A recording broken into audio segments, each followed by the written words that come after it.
What if I told you that the closing of Bluepoint actually makes complete sense? But despite the logic of these actions, you can't just throw live service games at players like shit and think that every new online shooter will become a milking cow and bring in a pile of money. Sony has shown that from a corporate perspective, it absolutely doesn't understand neither the online service game market nor this category of games itself. And this will lead to nothing good. But the worst part of that, as usual, the consequences lie not on the CEO, but on the studios. Hi everyone, this is Alex. Even though Jim Ryan is no longer the head of PlayStation, his legacy continues to damage Sony financially and image-wise. In 2021, Jim Ryan laid the foundation for the production of 12 live service games. They were all supposed to be released by 2026. Let's count and see what is known to us. Multiplayer games for The Last of Us, cancelled. Multiplayer game for Spider-Man, cancelled. Comden project from London studio, cancelled, studio closed. Band Studio was developing a game and it was their first project since Days Gone, starting from 2019. Game was cancelled. Game for the Twisted Metal franchise, cancelled. Destiny spin-off Payback. According to Jason Schreier's report, it was a game inspired by Genshin Impact, cancelled.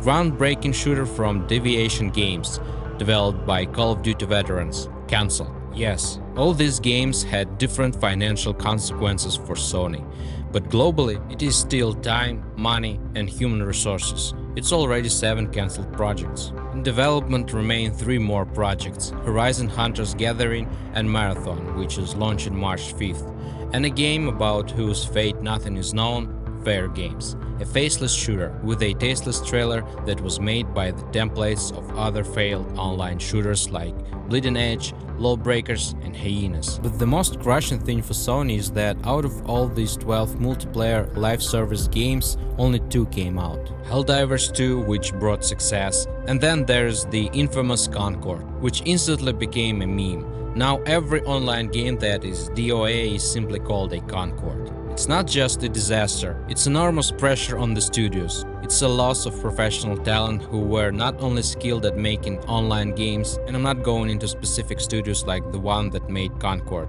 it's a different topic, but globally, among those talents were also excellent creators of remakes like Bluepoint, which in my opinion is the biggest blow to Sony due to its poorly structured game-as-a-service strategy. Welcome to the family, as they say. I don't think such a turn was in the heads of developers from Bluepoint when Sony took them under its wing. Bluepoint was a profitable studio. After being taken over by Sony, Bluepoint was immediately reassigned to work on an online God of War game. It is clear that this is all being done to develop the franchise, generate consistent profits, and capture a new audience. But the point of giving this job to a studio that excels at remakes is an open question. Sony, oddly enough, refuses to learn. Capcom is a prime example in this regard. Studio is raking in money from Resident Evil remakes. Let Bluepoint remake the God of War trilogy and that's it. But Sony decided that closing the studio and saving money at that moment was more important than long-term revenue.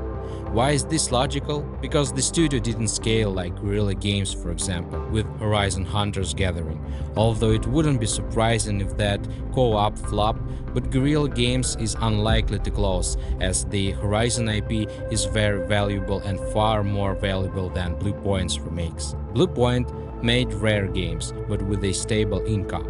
Their closure immediately slashed the studio's expenses across the board. The most obvious are salaries and health insurance. After so many failures, investors will be more pleased to see cost cuts and again, a quarterly report with more upward arrows indicating profit growth. However, in the long term, this means a loss of trust for Sony, a loss of some fans, a loss of talent for single-player development, a loss of its game portfolio, and the need to take more risks. Ultimately, Sony was focusing on the here and now rather than thinking about the future.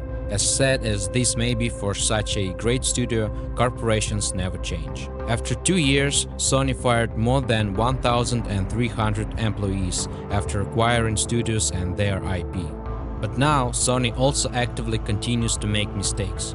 The recent beta test of Horizon Hunters Gathering was conducted in parallel with marathon tests.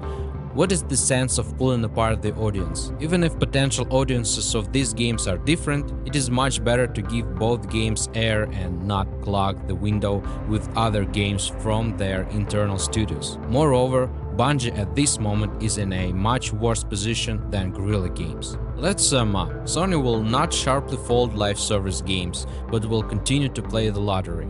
A sharp departure from this path is simply a wreck of the corporation and total loss of trust from the side of investors. Games from internal studios will be filtered stronger, and their release on Steam may become more rare, but will not disappear completely. PC is still additional revenue, and this is not from a good life. However, every single game from an internal studio is still a system seller, despite the strongly grown threshold of entry into the PlayStation ecosystem due to the strongly more expensive console. The player who spent money within the PlayStation ecosystem is much more valuable compared to a buyer on Steam, because he pays only once, whereas on the console the same player can buy not only the game for full price, but also a subscription, DLC for games on the console, and so on. As I mentioned earlier, PlayStation's current strategy is to win over gamers not only in the living room but also on the desktop, so it will try to actively sell services of all kinds.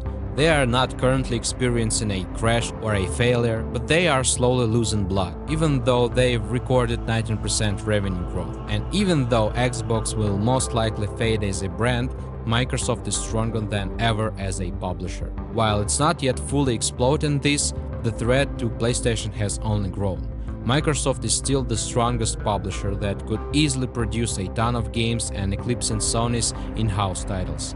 Therefore, Sony is forced to focus on software and services, including games as a service. Thanks for watching to the end, subscribe and hit like if you enjoyed this video. If you're not, thanks for watching anyway. And in the comments, let's discuss online games. See ya.